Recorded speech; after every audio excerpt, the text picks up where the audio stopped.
We're seeing a lot of demand from the user base. You see platforms coming out like the Apple iPad, which is a great user-built platform, and people are naturally picking this up and wanting to apply it to their career and what they do for work. So say, for example, a doctor would love to have that device to be able to flick through patient records. That in itself brings a lot of challenges in terms of application security, in terms of being able to deliver an application like a web application across the network with the same level of performance that a user is used to working at their desk.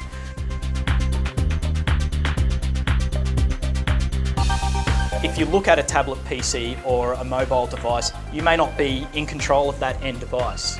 So apart from performance, there's also security issues, but let's look at performance.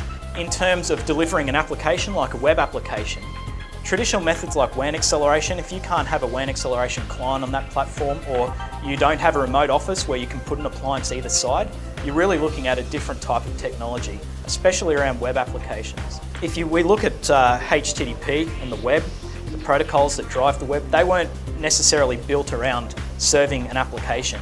What we have in this situation is a technology that's evolved now to serve applications, and it has problems.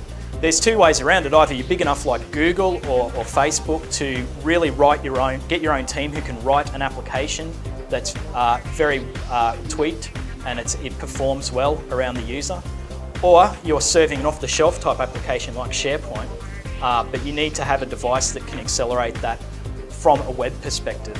If you're going to roll out an iPad and you're dealing with latency like 3G, it has inherent a large amount of delay as the signal goes through the 3G system. If you're delivering your applications over the internet via 3G, you're going to need to accelerate them so that the user gets the same level of performance.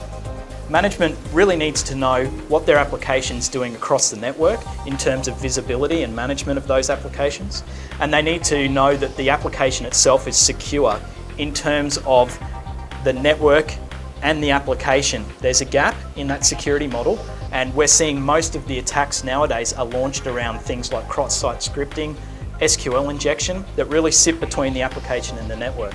The user is really only concerned about performance, so wherever the application is, it needs to be snappy in what they're used to, and access needs to be available whenever they're ready to work and wherever they're ready to work on whatever device they're wanting to use.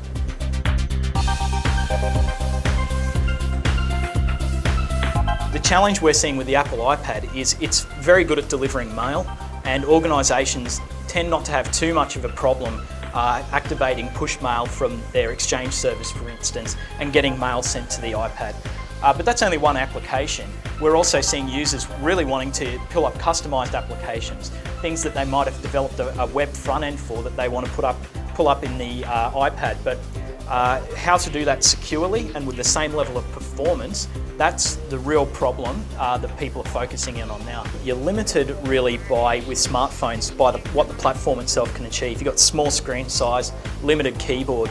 So if you're having to sign in with your credentials a number of times just to get to an application, and when you get to that application, if it's web driven and the fonts are very small, you're going to have issues around delivering information accurately. You might need to build a better portal for that. So we'll come in and consult with them on that and suggest a couple of platforms and a solution we'll manage and help them roll out.